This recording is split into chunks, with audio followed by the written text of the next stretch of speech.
ይስጥልን ክቡራን ተመልካቾቻችን፣ ከትንሿ ብዕር የዕለቱን ዜና ይዘን ቀርበናል። በቅድሚያ አበይት ነጥቦችን እንሆ።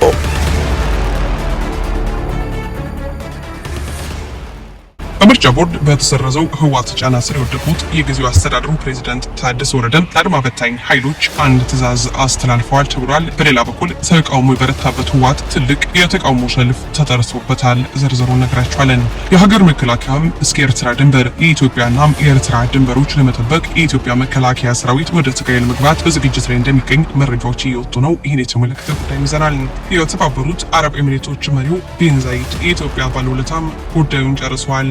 የዓለም ተጽዕኖ ፈጣሪዋ አሜሪካም እኔ ሳላውቀው አንዲት ነገር እንዳትከናወን ትላለች። እናም የኢትዮጵያ ወዳጅ የኤሚሬቱ ቢን ዛይድ የአሜሪካውን መሪ በሀገራቸው በደማቁ ሲቀበሉም ፍትፍት አድርገው የኢትዮጵያን የወደብ ጉዳይ ለትራምፕ አሰምቶም መልካም ምላሽ አግኝተዋል ተብሏል። እንዲህም ወዳጅ አለን ለአሜሪካ ኢንቨስትመንት $100 ቢሊዮን በላይ በመፍቀድ ትራምፕን ያስደሰቱት ቢን ዛይድ በምላሹም በአፍሪካ ቀንድ ወዳጃችን ኢትዮጵያ ናት፣ ወደብ ትፈልጋለች ብሎም ትራምፕን አስማምተዋል ተብሏል። የትራምፕ በጎ ምላሽ በመረጃችን ነግራችኋለን። ወደ ዝርዝሩ መረጃ ወሰድናችሁ። የሀገር መከላከያ ሰራዊት እስከ ኤርትራ ድንበር ይጓዝ ነው። የኢትዮጵያና የኤርትራን ድንበሮች ለመጠበቅ የኢትዮጵያ መከላከያ ሰራዊት ወደ ትግራይ ለመግባት በዝግጅት ላይ እንደሚገኝ የመረጃ ምንጮች እየወጡ ናቸው። ቀደም ሲል የኢትዮጵያ ወሰን ህልውናን ለማረጋገጥ የክልሉ ጊዜያዊ አስተዳደር ፕሬዝዳንት ጄኔራል ታደሰ ወረደ 8 ነጥቦችን ከጠቅላይ ሚኒስትሩ ፊት መፈረማቸው ይታወሳል። በምርጫ ቦርድ በተሰረዘው ህወሓት ጫና ስር የወደቁት የጊዜያዊ አስተዳደሩ ፕሬዝዳንት ታደሰ ወረደ አድማ በታኝ ኃይል እንዲሰባሰብ አዘዋል። ዓላማው በግልጽ ባይታወቅም በህወሓት መሰረዝ ተከትሎ ከባድ ድንጋጤ ውስጥ የገባው ህወሓት ወታደራዊ እንቅስቃሴ ውስጥ ሳይገባ አልቀረም። አንዳንዶች ነገሩን እንደ ክተት እያዩት ነው፣ ሌሎች ከፓርቲው መሰረዝ በኋላ የትግራይ አስተዳደር ሊፈጠር የሚችል ግርግርን በመፍራት ነው እያሉ ነው። ታዲያ በዚህ ግርግር መሃል በነጌታቸው ረዳ የሚመራው የህወሓት ቡድን የሚያቋቁመው አዲስ ፓርቲም ይፋ የሚደረግበት ጊዜ ታውቋል። የጌታቸው ረዳም የሚመሩት አዲሱ የህወሓት ተቀናቃኝ ፓርቲም በቀጣይ ሳምንት ይፋ ይደረጋል ተብሏል። አዲስ የሚቋቋመው የፖለቲካ ፓርቲ የህወሓት መሰረዝን ተከትሎ በትግራይ ክልል ተጽዕኖ ፈጣሪ ፓርቲ ይሆናል ተብሎ የሚጠበቅ ሲሆን ይህ ፓርቲ ለቀጣይ ምርጫም ክልሉን ወክሎ ይወዳደራል ተብሏል። በተያያዘም ተቃውሞ የበረታበት ህወሓት ትልቅ የተቃውሞ ሰልፍ ተጠርቶበታል። የራያ የህወሓት ተቃውሞ የቀጠለ ሲሆን በመጪው ቅዳሜ ደግሞ ባለማጣና አካባቢው ህዝባዊ ሰላማዊ ሰልፍ ጥሪ ደርሷል። ቅዳሜ ደማቅ ህዝባዊ ሰላማዊ ሰልፍ ይኖረናል ያሉት የሰልፉ አስተባባሪዎች በመሆኑም ያለማጣና አካባቢው ነዋሪዎች እንድትሳተፉ ሲሉ ጋብዘዋል።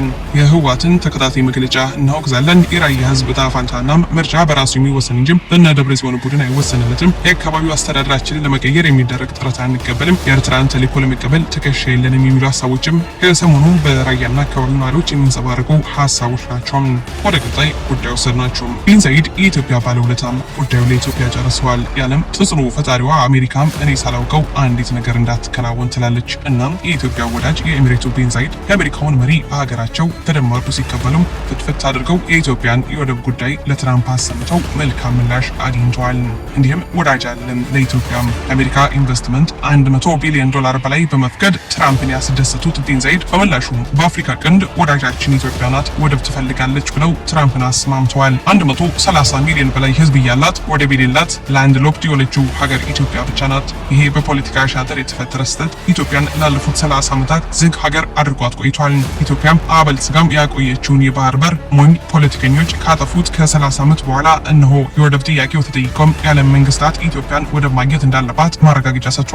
ወደ መካከለኛው ምስራቅ ያቀኑት ዶናልድ ትራምፕ ከኢትዮጵያ የቅርብ ወዳጅ መሐመድ ቢን ዛይድ ኢትዮጵያ የቀይ ባህር ጥያቄ እንዳላትናም እንደሚገባት ነግሯቸው ፕሬዝዳንት ትራምፕም የአሰብ ወደብ የኢትዮጵያ መብት እንደሆነና ሶስቱ የአረብ ሀገሮች ተነጋግረው እንዲፈቱ አቅጣጫ ማስቀመጣቸውን ሰምተናል።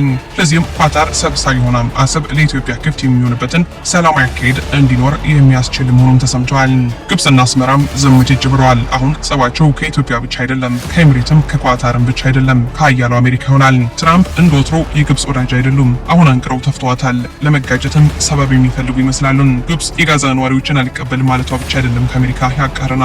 አሜሪካም የሁቲ አማጽያንን ስትደበድብ ግብጽ አያገባኝም ብላም ገለል ባለቷን ብሎም በሳውዲ የሚመራው ጦር በየመን ሁቲዎችን የመውጋት ኦፕሬሽንን አልፈልግም ብላ ሌሎችን የአረብ ሀገራትን አሳድማም ቀድማ የወጣችው ግብጽ መሆኗም ነው። የፖለቲካ ተንታኞች ይላሉ ትራምፕ በግብጽ የአሜሪካ ጥገኝነትና በልዳብልጥነት ክፉኛ ተበሳጭቷል። እናም በስዊዝ ካናል ለማለፍ አልከፍልም በሚል ሆነ ብሎ ከግብጾች ጋር ለመጋጨት እየሞከረ ነው ይላሉ። በእርግጥም ትራምፕ ግብጽን አንቅረው ለመጥፋታቸው ትልቁ ማሳያም አረብ ወዳጆችን እየዞሩ ሲጎበኙ የቀድሞ አጋራቸው ካይሮን ሰርዘዋል። ከቀጣዩ የፈረንጆች ዓመት ከ2026 ጀምሮ ደግሞ በየዓመቱ ለግብጽ የሚሰጠው 4 ቢሊዮን ወታደራዊና የልማት ድጋፍ ከእንግዲህ በኋላ ይሰረዛል ብለዋል የአሜሪካው ፕሬዝዳንት ዶናልድ ትራምፕ። ክቡራን ተመልካቾች ለሰዓቱ ያዝናቸው መረጃዎች በዚሁ አበቁ። በሌሎች መረጃዎች ዳግም እስከምንመለስ በያለንበት ቸር ያሰማን።